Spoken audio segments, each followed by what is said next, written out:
This is coconut flavored whey, and I put just a little bit and I mix it with the fresh peaches off the ranch, and it really tastes delicious.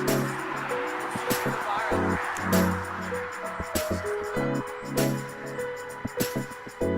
Olivia is an awesome painter. It took her, how long did it take you? 3 weeks to paint this. Do you see that? That is gorgeous. Are those acorns? What is it? Oh, to make beer. Yeah. And then there's the cat, because we're at Dead Cat Alley.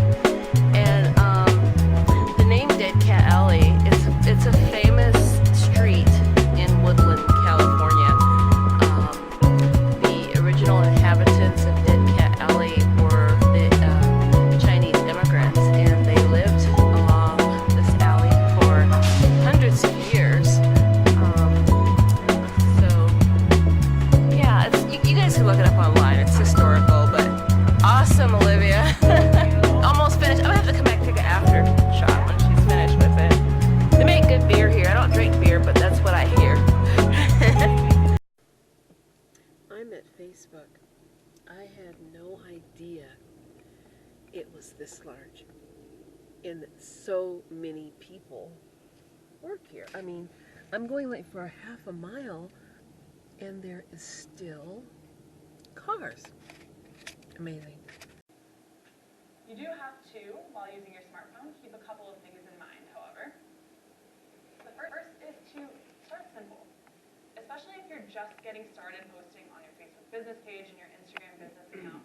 There's no need to overcomplicate it. Start small, and then you can start playing around with more extensive editing or angles later on, once you've gotten the fundamentals down. The next thing is to keep it consistent. Really effective brands do such a good job at this that when you see a photo or a video that's shared from their business, you're immediately able to associate it back. And that's intentional. It's really, really powerful when you can have such a powerful brand that people are able to recognize it without even having to see your logo or your brand name. And finally, it's important to keep in mind that attention spans are getting shorter and shorter every day. So you probably have about 15 seconds to grab someone's attention with any of the content you're sharing. So you want to keep that in mind as you craft each and every single one of your posts. But what do I really mean by each of these tips? I want to share some examples just to put them in context. Keeping it simple can mean a couple of different things, right? Maybe it's that you're using one great solid colored background. Or maybe you're highlighting just one singular product or one person in your photo. Maybe you're keeping one focal point in the foreground of the photo, or just slightly changing the angle from what you typically would do. All of these things are very small, and they, as you see here, help give your photo a really professional looking touch. The same thing goes for consistency. You can remain consistent in the color scheme that you're using, the filter you're applying to your photos, or maybe even your emphasis on product or people-forward shots. The important thing here is keeping it cohesive, right? You want to make sure that all the photos, when they're placed together on your Instagram personal account or business account or your Facebook business page, that everything kind of goes together and blends seamlessly, and there's not things that really stand out because of the different color schemes or of the different way that they were constructed. And finally, with grabbing attention quickly, I do want to talk about what this means in particular on Facebook. So when you're adding a video to Facebook, it's important to understand the autoplay feature. The autoplay feature simply means that when you're scrolling through Facebook and you come across a video, it's going to automatically begin to play, but without any background sound.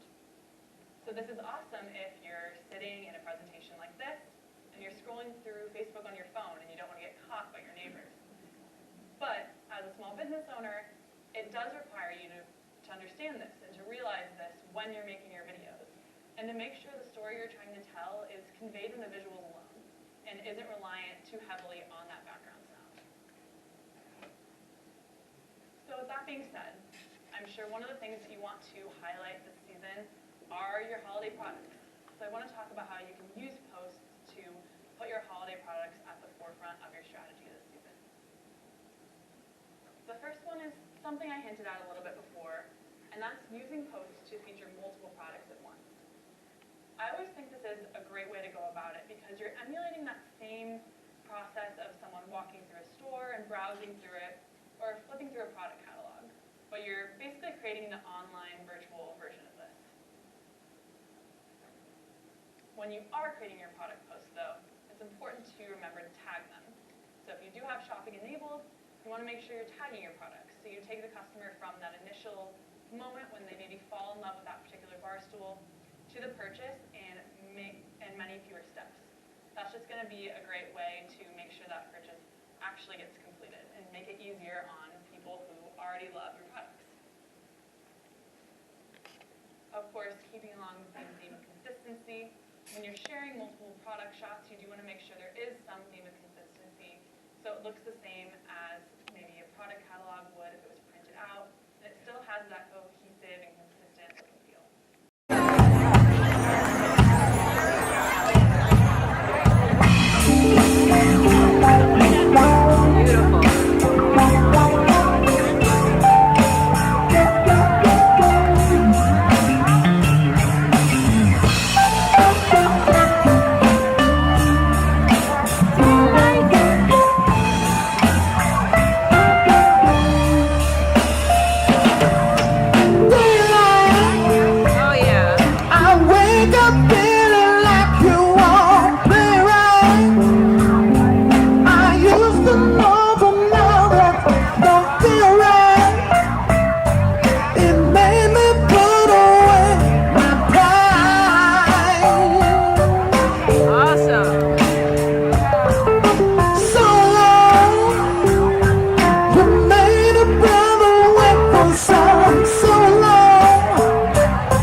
So